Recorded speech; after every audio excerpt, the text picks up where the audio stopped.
everyone. How are we doing today? So the channel is really starting to take off and grow. We're getting a lot of new viewers, and with new viewers come some repeat questions, but I think they're always good to review.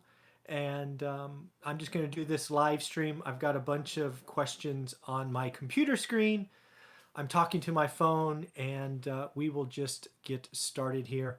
And I will do my best to keep up with all the questions coming in. So first off, sounds like I'll just read them to you and then we can talk about them.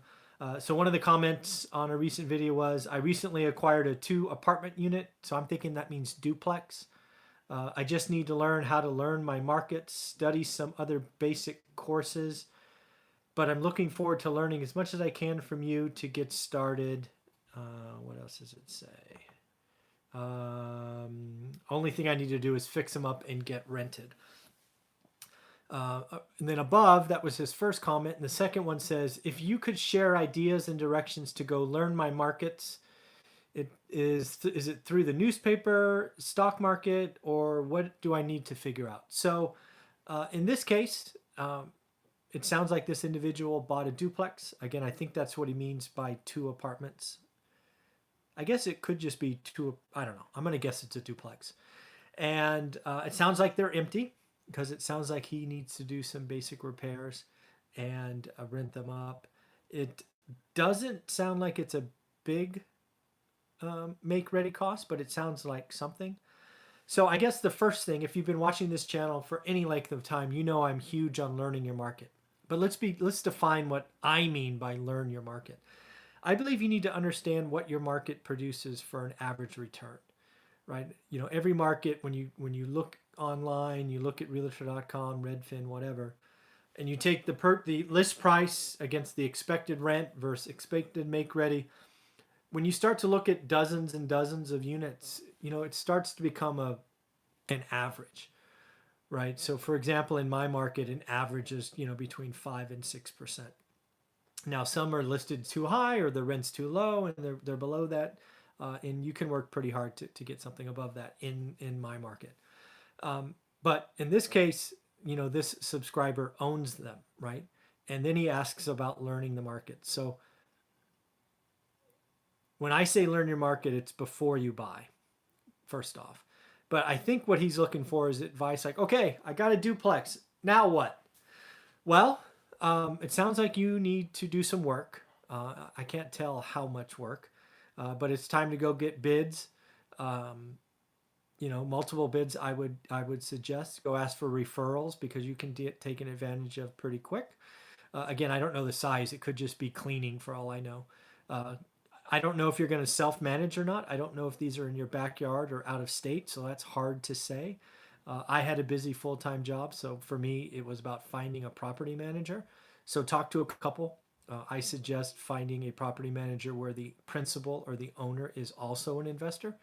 I am not particularly thrilled with property managers where the owner is also a real estate agent or real estate broker. I think it divides focus. And I only say that because I was burned back in like 06, 07 by a couple where that happened. So that's, you know, not that you have to follow that, but that's just my advice, and you asked for my opinion. As far as looking up rents, there's this thing called rentometer, something like that. You can look at Craigslist, look online. I would frankly call property managers and say, hey, I'm looking for a rental in this area, and see what they have to say. So it's a little hard for me to understand what you're looking for, because you already own it, right? You're committed, right? You know, you're not planning on buying. You own, so you've got to make this work. So it would be protecting yourself by getting multiple bids from contractors, talking to multiple property managers, and then trying to figure out what your rent is.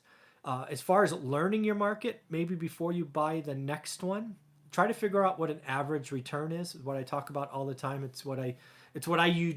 What's the one thing that I focus on in my business, was trying to figure out what average in my market was, and then I go about trying to find, you know, good or great deals. You know, if average is 5%, I want to do 6, 7, 8%. It just, they're harder to find. They're not always out there, but that's what I try to do. So hopefully that helps the subscriber, and I will leave a comment saying this video is ready for you, so you can take a look. Next up, the 1% rule. If you've read my book, you've heard me interviewed on other channels. I own it. I didn't know any different in 2003. The 1% rule, invest in your backyard, was what all the books and all the talking heads said to do. So I didn't know any different. And I'm on record as saying the first house we bought because of the 1% rule. It was 107,000. It rented for 1095, so call it 1100. So just over 1%, which is pretty good for California. It's definitely a market that 1% rule is not usually available, but that's what we did, and we found it. But I don't use it today. I have found it to be too simplistic. I have found it in a very low interest rate environment to be, it's just too simplistic. I want to know how hard my money is working, because you can really adjust a deal based on how much down payment, how much make ready, just all the other variables that go into what I call the yield, the calculation of the yield. Most people call cash on cash. But I turn every rental I buy, see if it continues going. You're live.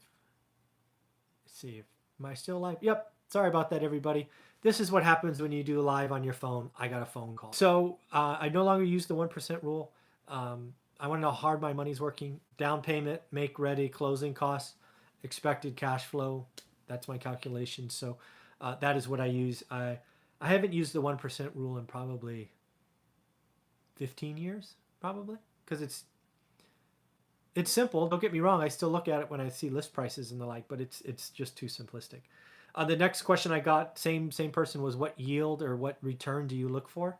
In my market today, 6% is just north of average. The average is like 5.5, something like that. So nothing below 6. I try to get 7-8% if I can, right? A great deal is 8%. I am still buying. We added 15 units last year. Actually, I think it was 16 units. We did one right at the end of the year, right at the end of December. So 16 units we added to our portfolio last year. So we are absolutely still buying. But yeah, that's my market. The other thing to say is you have to watch your market all the time, right? We, back in like 2010, 11, it was 15%, right? 15% was average. They were giving stuff away. So the markets will change all the time. You have to keep looking, learn your market, watch it all the time. Something I'm decent at is we watched the market every day for 10 years. So was pretty proud of that. And then the last question I get is somebody watching one of the Burr videos and then seeing some of my pride of ownership rentals is like, hey, if your stuff's so good, why are you selling? I get it. Everybody thinks everybody's out for a buck, and there's a lot of bad apples out there. I've been very clear and have said it many, many times. I have a pool of capital, let's call it $500,000, that I like to keep moving around, right? Keep it working for me. And I am able, with the 6 and 20 program, to earn somewhere between 75 and 150% on my money, and give my partners the ability to earn something north of 15% annualized. So as long as I can keep doing that, I'm going to keep doing that. Yes, we are still buying and holding. It's not like we're only flipping. That's nonsense. We're going to be buy and hold people forever. But yeah, we do buy disgusting properties, and you can see them. I have a whole playlist called walkthroughs, and some of them are so nasty I will not even walk in. But again, you buy them for the right price. You go spend 40 to 60 grand, and you can build a very nice pride of ownership rental and feel good about putting a tenant in at maximum rent and then selling it to another landlord who doesn't have the time to do it. So yes, I am making a profit on these sales. It is not nearly what everybody thinks it is, and I feel good about it. I think the lowest return to date has been 75% on my money, and that's pretty good. So yes, we are selling them. So in the end, I like doing these subscriber questions. Keep them coming. Just put comments on any of the videos. I will do my best to collect them all and keep answering them in these live streams. I think this is how this is going to go. When the channel was smaller, I did one question, one video. But as the channel is growing, I am going to do them. I'll do them every day if I get enough questions. And I look forward to seeing what you guys have to say. All right, everybody have a great day and take care of yourself.